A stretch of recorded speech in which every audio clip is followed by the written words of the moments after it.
이론과 현실은 다르다고 그러죠. 이론적으로는 다 알고 있는데 실제로는 안 되는 때가 있죠.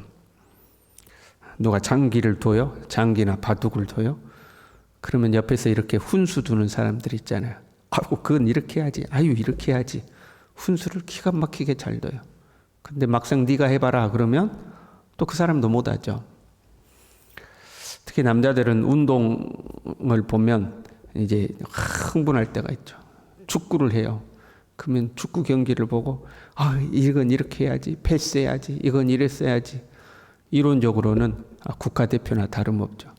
근데 막상 네가 필드에 나가서 뛰어봐라 그러면 이게 안 되는 거죠. 이론적으로는 다 아는데 실제로는 이제 안 되는 것이 있어요.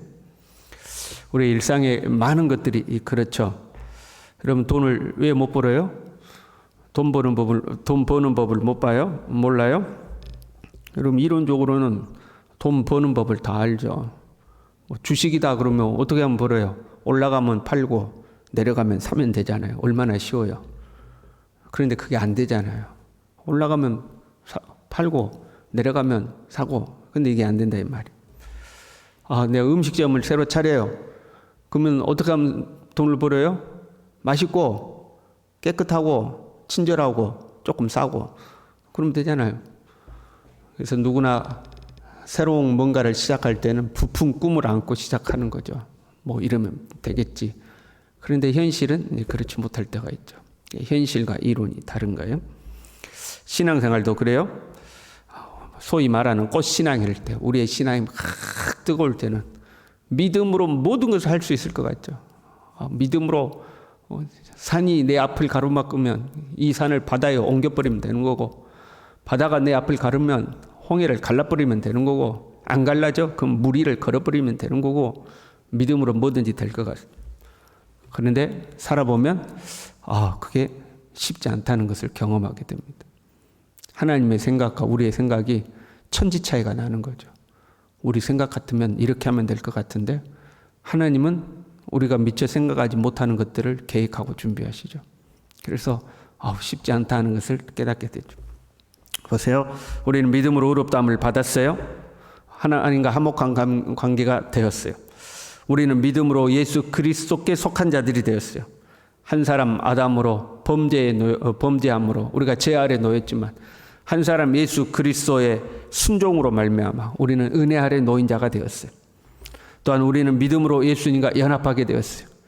예수님이 죽으실 때에 우리의 옛사람이 죽어 죄에 대하여 죽은 자가 되었어요. 예수님이 살아나실 때에 새 생명으로 다시 살았어요. 이제 우리는 믿음으로 죄의 종에서 해방되고 하나님의 종, 의의 종이 되었어요. 그런데 현실은 여전히 죄의 종으로 살 때가 있더라 하는 거죠.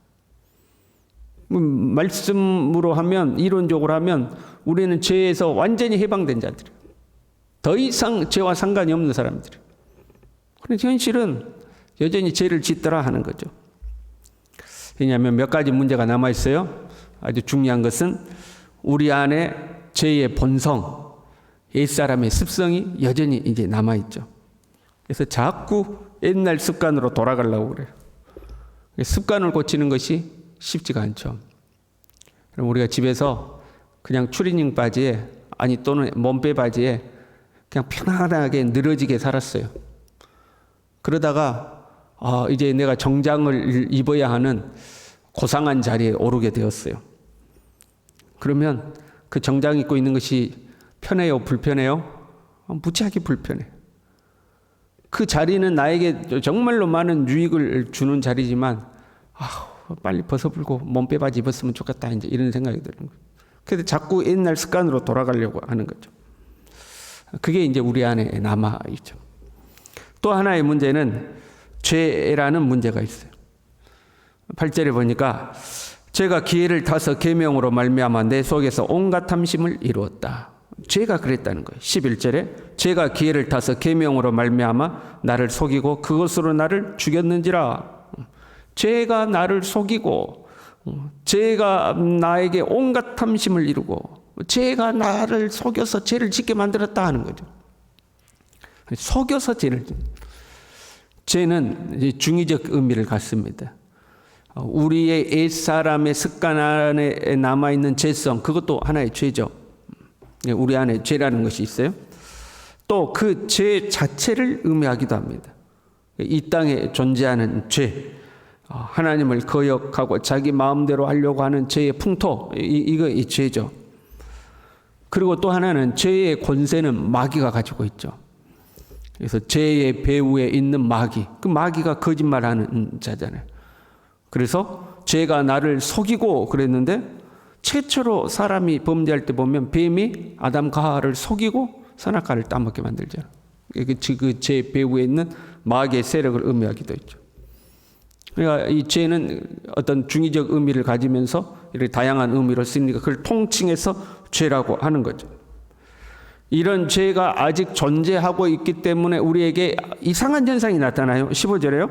내가 행하는 것을 내가 알지 못하노니 곧 내가 원하는 것은 행하지 아니하고 도리어 미워하는 것을 행함이라. 내가 원하는 것을 내가 행하면 될 텐데 내가 싫어하는 것을 내가 행하더라 하는 거죠. 그럼 쉽게 설명해 볼까요? 살찌고 싶어요? 살 빼고 싶어요?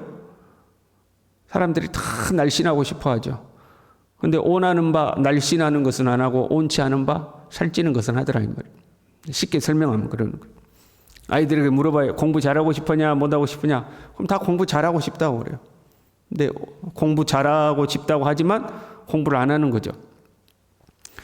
모든 사람에게 물어봐요. 나빠 보이는 사람한테도 좋은 사람 되고 싶습니까? 나쁜 사람 되고 싶습니까? 그러면 다 좋은 사람 되고 싶다고 그러죠. 그런데 좋은 사람 되기보다는 악을 행하는 사람이 되더라 이 말이에요. 우리 신앙인들에게는요. 말씀대로 살고 싶습니까? 믿음으로 살고 싶습니까? 하나님을 기쁘시게 해드리는 자로 살고 싶습니까? 다 그렇다고 그래요. 그런데 우리의 신앙생활이 그렇지 않더라 이 말이에요. 내 마음으로 원하는 바를 그걸 행하면 되는데 원치 않는 바를 우리가 행하더라 하는 거죠. 그런 상황에 대해서 19절에요. 내가 원하는 바 선은 행하지 아니하고 도리어 원하지 아니하는 바 악을 행하는도다. 그럼 내가 원하는 바 그것이 뭐예요? 선. 내가 원하는 바 선. 그런데 22절에 보면 이렇게 됐어요. 내 속사람으로는 하나님의 법을 즐거워하되 이렇게 돼 있죠. 정리하면 내가 원하는 것이 선이고 그 선은 뭐예요? 하나님의 법을 행하는 거예요. 그럼 내 마음으로 하나님의 법을 행하기는 원해요. 하나님의 법을 좋아하는 거예요. 말씀대로 살아야지 하는 거죠.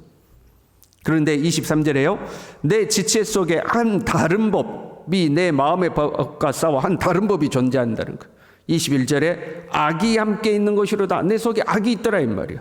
그 17절 20절에 보면 이를 행하는 자는 내가 아니요 내 속에 거하는 죄니라. 한 다른 법, 악, 죄가 내 속에 있더라 이 말이에요. 한편에서는 내가 원하는 바 그것이 선인데 그것은 하나님의 뜻을 행하는 것이 내 속에 존재하고 또 한편에서는 다른 법이 있는데 그것이 꼭 악이요 그것이 죄가 내 속에 있더라 하는 거죠. 그래서 둘이 싸우면 누가 이겨요? 하나님의 법을 즐거워하는 것이 이기는 것이 아니라 옳지 않는 바 죄가 이기더라 하는 거죠. 이것이 우리의 현실이죠.